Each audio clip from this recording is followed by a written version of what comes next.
Alright, so today we're going to be looking at comparing properties of functions. But before we do that, we're going to have a little bit of a warm-up on some function notation. So, for the first one, go ahead, try them both on your own, and then come back and I'll go over the answers with you. For the first one, if you remember, everywhere we see x in the problem, we're going to go ahead and plug in 2. So that's going to give me y equaling negative 9 times 2 plus 2. So negative 18 plus 2, or y equals negative 16. Negative 16.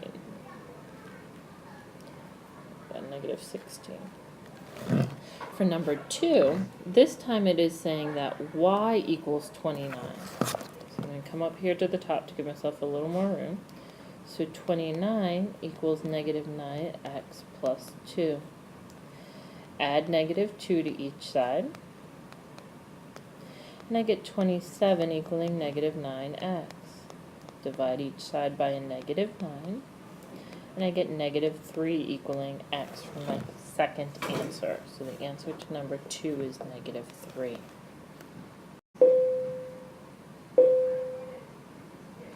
Today we're going to be looking at comparing properties of functions. Basically, we're going to be looking at two functions, and then we're going to talk about what sort of things we notice once we have the equations of those functions.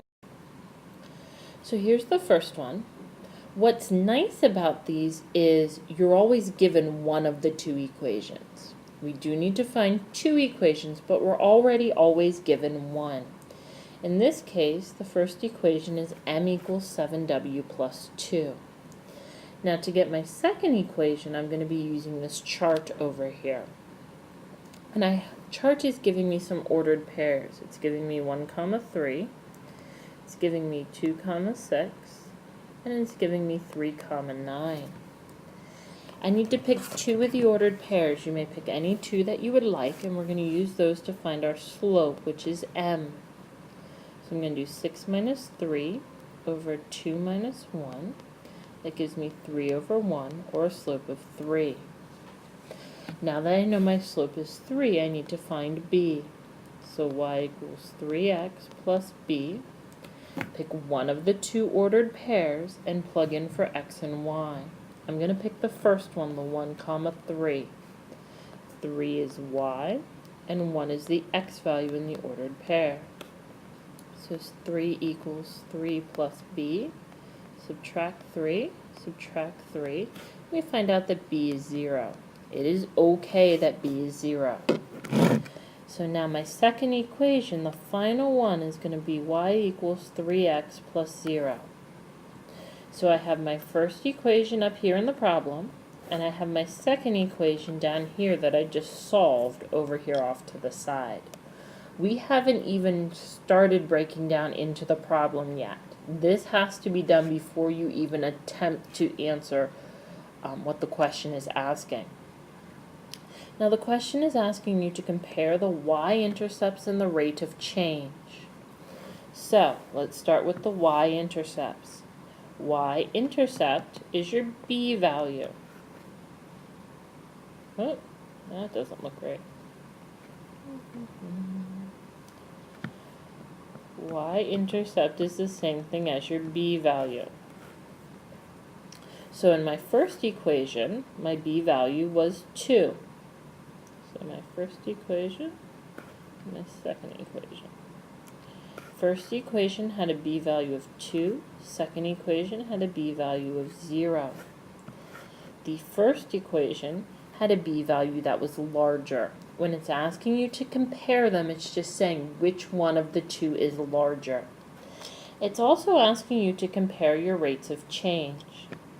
A rate of change is your slope. So rate of change. That's your slope, which is m. So the first equation had a slope of 7, and the second equation had a slope of 3. It just so happens again that this time the first equation again is the larger of the two. Now it wants to know what do they represent, and unfortunately that's always the hard question. Y-intercept. Try your best to remember, but 95% of the time your y-intercept is going to represent your starting amount.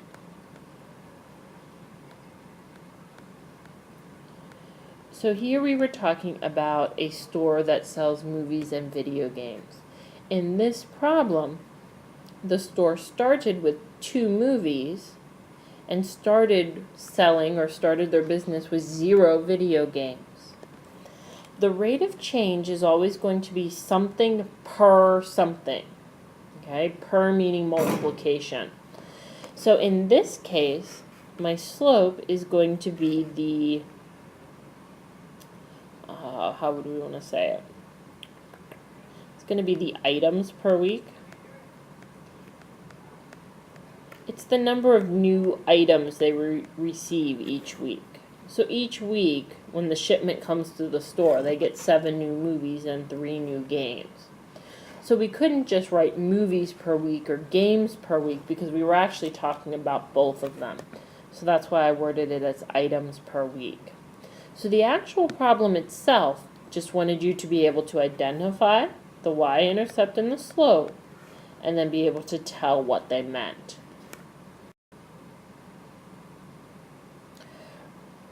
Right now I'm going to skip this problem. You can go ahead and try it on your own if you want. It's pretty much the same as the first one. I want to jump over to a different type of problem. This one actually uses a graph, so I want to jump over to this one. Again, one of my equations is given in the problem itself. So in this case, we know that Angela, her equation was 0.15x plus 49. And we know that Bill's equation is over here on the graph. On the graph for Bill, you need to pick 2 ordered pairs. And you want to pick ordered pairs that work out to be whole numbers. So we're going to pick the 0 and the 60. And we're going to pick the 200 and the 80. I have a little bit more room up here this time, so I'm actually going to find my slope up here in the corner. Take your y values and subtract them over your x values and subtract them. So that's going to give me 20 over 200, which is 0.10 as a decimal. Usually I like you to keep your slope as a fraction, but in this problem it's okay to have your slope as a decimal because in the problem we were given over here, the slope was written as a decimal. So in order to make a comparison, we do want the 2 to remain consistent. I now need to find my b value. Anytime I have 0 as a choice, I normally choose 0. So to find my b value, y equals 0.10x plus b, I'm going to take the first ordered pair with the 0 and the 60. So 60 equals 0.10 times 0 plus b.